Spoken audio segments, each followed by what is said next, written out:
We're on the beat with Tony Morrone, and we have Nick Sinopoli, who's the lead singer of the Carpet Frogs. And Nick is tonight playing at the Sound Academy, where we've got you backstage here. Yeah. And we're looking beautiful at downtown Toronto. There's the sunset. Now let's go back into a bit of history of Nick's career. I mean, I remember back in 1984. Right.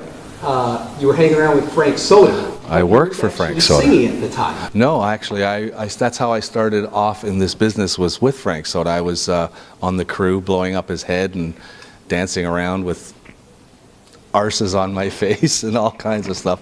Fun show, great stuff. It's where I learned my ropes. Okay, so Frank has influenced a lot of your... Oh yeah, just the showmanship and everything, because after that I went on to do an Alice Cooper thing, which you know because you were managing a band called Hateful Snake, if I remember correctly. Same. Yeah, they were doing an Alice Cooper shtick too, I think, at the time. Yeah. So yeah, I went on to do that for many, many years, which was a lot of fun. And all of a sudden, the Carpet Frogs, they came out of the Alice Cooper? Yeah, you know what? The Carpet Frogs actually was born at the closing of the gasworks back in, I guess it was 93 was? 93. Yeah. Everybody was getting together and closing the gasworks, and we were the first band on, and I slapped these guys together, which was the Carpet Frogs, and it's been ever since. You know, it's specifically put together. Well, maybe we'll go to a shot of the last days of the gasworks there. We actually had that. Yeah. I saw a picture of that on a Facebook site or something. It was kind of cool to go back and see it the way it was, you know? Okay, so that particular show, tell me some of the players. I mean, the Carpet Frogs had a huge list of phenomenal players. Yeah, that particular day, it was actually, it was the guys, the house band at Lee's Palace, which was Gerard Pappas and Jeff Jones, who plays with Red Rider and Ocean and still with me after all these years, together in the Burton Cummings band. Rick Jennings, I believe, and Lawrence Gretsch from Platinum Blonde was the original Platinum Blonde drummer, and went on to, was Frank Soda's drummer as well, and then ended up playing with me in Just Alice. So it's a small incestual family. We kept it, you know, over the years. It's kind of fun. And Greg Godovitz. Well, yeah, Greg. It was funny because Greg saw us playing at a little place in Kingston, if I recall.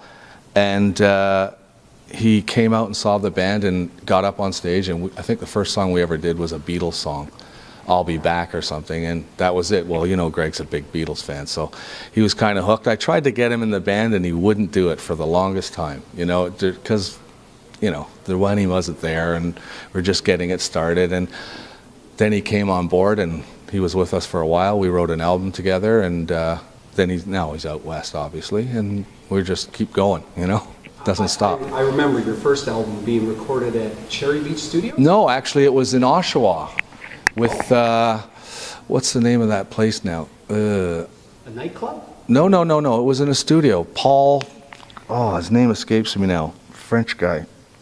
I can't remember the name of the place for the life of me, but it's on the record. It's in Oshawa, I know that. And how many albums do you have now? Well, we did one with the Frogs, and then with Greg, and then we've done two with Michael Zweig replaced Greg Godovitz, and I wrote a record with Michael, and we've done another one, and we've done a few with Burton Cummings now, one with Randy Bachman and Burton. So I don't know, there's about 6 or 7 as the Carpet Frogs out there in different forms. Now, this career of the Carpet Frogs seems to be going back at least 20 some odd years. Yeah, that's when it started, was the gasworks. So 93, January, I guess 93 is the actual first show of the Carpet Frogs. So and started off as a jam. Playing constantly. Yeah, it's been, you know, I think we hit a nerve when a lot of grunge stuff going on then, and we took it to the other end of the spectrum. Greg and I consciously wanted to be a vocal band with nice harmonies and stuff that wasn't happening at the time. Try to go the other end of the spectrum, like alternative was the other end of the spectrum to hair bands, I guess, at the time. So we just doing our niche for our love of Beatles. It was just a natural for us. Now, your band is actually known as a cover type band. Yeah. You guys cover some of the best classic songs out there. So you're in big demand. Tell us something about, I know recently you were in Afghanistan. Yes, I've been there. Actually, I've been. Maybe that's the Prime Minister. Yeah, I doubt it. Sorry about that. I'm going to turn this off. Yeah, I've had the honor of. Show us your Afghanistan. Yes. Isn't that cool? Look at that. Okay. Yes. So, do they ride Harleys in Afghanistan? No, but there's actually a boardwalk with a bunch of shops from different places. This one was actually bought from a German place. Different countries have different shops, and there's actually a Tim Hortons and a TGIF and stuff. But I was blessed by being asked to go and perform for the troops by Tom and Salmi and the Maple Leafs. And the first time I went, I couldn't wait to go back the second time. You got it. You've never felt "I'll got your back" has never meant more anywhere in the world than with those guys, you know. And the thing is, everybody was happy to be there. Nobody complained, and everybody was there for more than once. So being in Afghanistan, I'm sure a lot of people want to know some of the behind-the-scenes stories. Like, give us just one example of a behind-the-scenes thing you would never hear about on the news. Well, You're allowed to talk. I don't know what you don't. I mean, I'm not sure what you see or what you hear. But the good thing I know right now is you're not hearing anything, which is a very good sign, which means things are really good over there. They're starting to get it control. I've seen the big change from 1 year. I went 1 year and actually almost a year to the date. And buildings were up and things were getting there. They're teaching the Afghan people that they can govern their own place. So that's what it's about. That's what I found. It was about an education more than a war, you know. It was educating these people that, you know, it can be done. If you can grow this, you can grow food. If you can, you know, there's different ways of doing things, and they're just fixed in their ways, and it's going to take some time to re-educate them. Okay, so other than Afghanistan, what are some other exotic places you've been with the Carpet?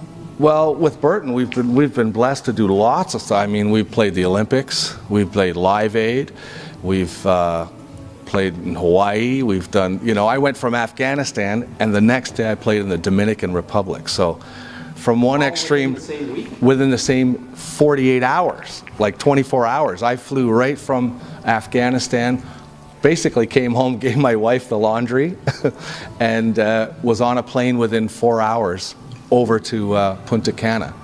So yeah, it was, and at the time the Haiti thing was going on, so I was like, where am I being sent? First I'm going to Afghanistan, now the Haiti thing. It's like I'm witnessing all this stuff. I guess, you know what, it makes you stronger and makes you appreciate life and what you have and everything just a lot more. That's all. So you've been across Canada quite a bit because we're just about to go again with Burton, his first solo tour, and I think it's been about 10 or 15 years. So we're like next week we start in Moncton, first show in 2011. So, and then down to the States, and it's going to be quite fun. And what do you see as an extreme in music between the East Coast and the West Coast, or do you see any difference? Well, more weather than music, but yeah, you know what?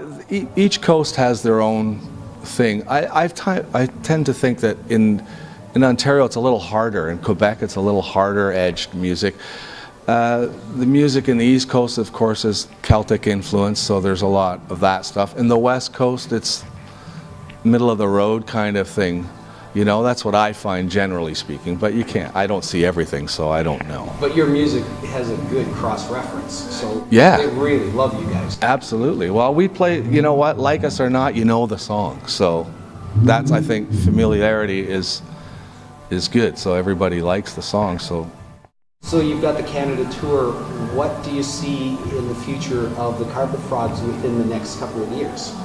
Well, we're Burton's band until, you know, when he's not doing anything, we're the Carpet Frogs. But we consider ourselves Burton's band because we've been with him now for over a decade. And Carpet Frogs now are becoming in between Burton gigs. So it's balancing out, actually. So almost like the Guess Who too? Well, no, I wouldn't. The Guess Who is the Guess Who. You know, there's no, those guys were the Guess Who.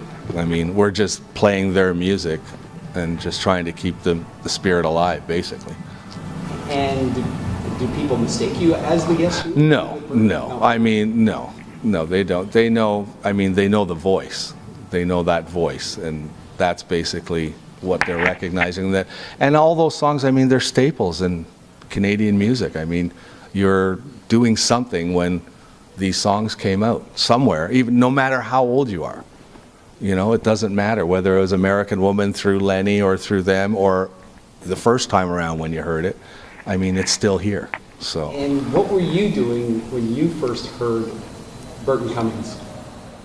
Well, my mom is a huge fan, so I was weaned on it, and of course, it was on the radio and everything else.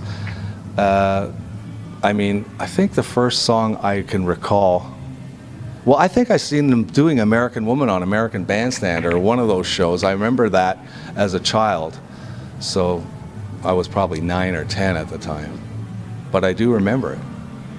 Okay. Anything you want to say to any of your friends out there? Frank? Hi, guys. Frank, get better. Burton, we'll see you soon. And last but not least, you know, I've said this every time since I've been back from Afghanistan. You don't have to support the war, but you do have to support our troops.